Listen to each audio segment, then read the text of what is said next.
The most famous form of the evidential argument was given by William Rowe in his article The Problem of Evil and Some Varieties of Atheism, and it takes the following form. Number one, there exist instances of intense suffering which an omnipotent being could have prevented without thereby losing some greater good or permitting some evil equally bad or worse. An omniscient, wholly good being would prevent the occurrence of any intense suffering that it could, unless it could not do so without thereby losing some greater good or permitting some equally bad or worse. Therefore, there does not exist an omnipotent, omniscient, wholly good being.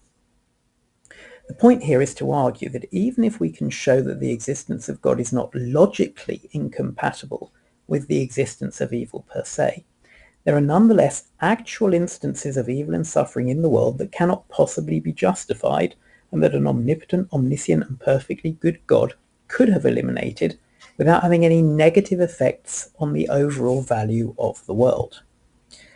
Let's take a closer look at the argument. Premise 1 is a purely factual or empirical claim. It's claiming there are instances of evil that could be eliminated from the world without cost to God's general plan. Basically, it's a claim that there are instances of gratuitous suffering. Rowe's famous example is of a fawn, a baby deer, trapped in a forest that's burning down as a result of a lightning strike. That fawn is going to suffer prolonged and unbearable pain, possibly lying in agony for days as it slowly dies. And as Rowe plausibly claims, such suffering seems to be pointless. What possible reason could there be for this suffering? What outweighing good could there be for this? Now, of course, one could come up with possibilities. Maybe the fawn had a deadly disease that would spread and end up killing millions of people. But is it at all plausible that for every example of such pointless suffering there would be some reason, some such outweighing good that justifies it? It seems highly improbable. We should note that Rowe's example is of a natural evil, and there are, as it turns out, two different types of evil. There are moral evils for which we can hold human beings responsible, such as war and the Holocaust, and natural evils, the blame for which cannot be laid at our door, such as Hurricane Katrina or the Japanese tsunami. But the point is that one could easily take a single horrific instance of suffering from, say, the Holocaust and pose the same question. Surely God could have prevented that single instance without cost, without undermining his plan for the world, or without sacrificing whatever outweighing good allegedly justifies the existence of evil more generally. So, for example, Ignaz Maybaum, a Viennese-born rabbi who ended up rabbi of the Edgware Reform Synagogue, which incidentally was across the road from the house in which I grew up. His granddaughter even babysat for me many years ago. Anyway, he claimed that the Holocaust brought an end to the Middle Ages for both Judaism and the world at large. For the Jews specifically, it was about putting an end to the medieval and authoritarian form of Judaism, which was defined exclusively in terms of codes of Jewish law with no room for progress and reform.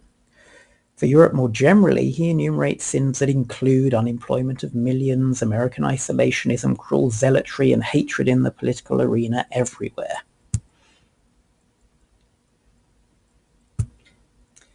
Rowe's point would be that even if you accept Maybaum's view and take the ending of the Middle Ages with all that came with it to be an outweighing good, it's entirely implausible to argue that had God prevented one single horror during the Holocaust, his plan to end the Middle Ages would have been thwarted and we'd still be stuck there. As the important contemporary philosopher Peter van Inwagen, who is religious by the way, writes, I find it very plausible indeed to suppose that the following is true.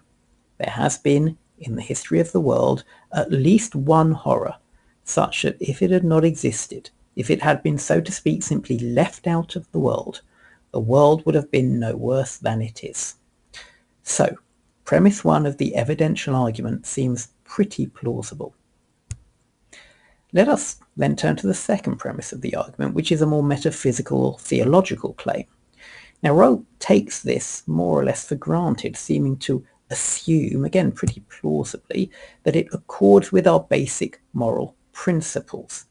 We certainly think that if we had total power and foreknowledge and knew that some horror was about to occur that we could prevent without cost, then we would prevent it from happening.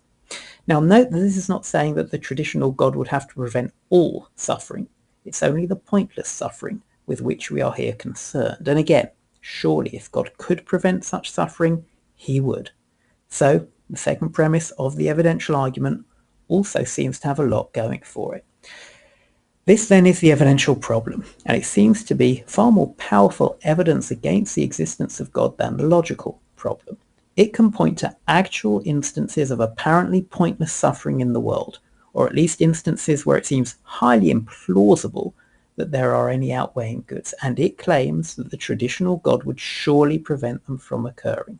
Since he doesn't, there is no such he or God to speak of. An effective response would have to either deny premise 1, deny that there are instances of gratuitous suffering, or deny premise 2, and argue that God would allow gratuitous suffering. Neither, it seems, will be very easy to prove.